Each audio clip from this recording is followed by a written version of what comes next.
Mayong adlaw mga kabukid. Gikan ko sa Bansalan ni pag-abot na ko dinhi sa Old Terminal Kidapawan, terminal ni sa Pidikab. Ni ulan gyud kabukid, gusto ko yung ulanan ni.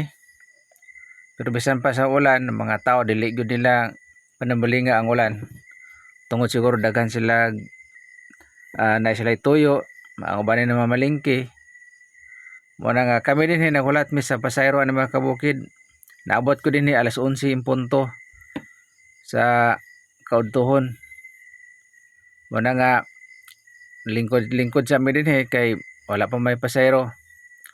Ang uban na ni naglingkod, nagtanaw sa ulan. Niya uban naman ng piling kay sige ulan man ni mga kabukid. Dugay pa kayo ni makalarga. Muna nga agwantahon na to kay dili man na to ang sakyanan, magpaabot ta nga kung nasaan ni mapuno bago ni larga. Kini nga Pidikaba. Daghan salamat mga kabukid.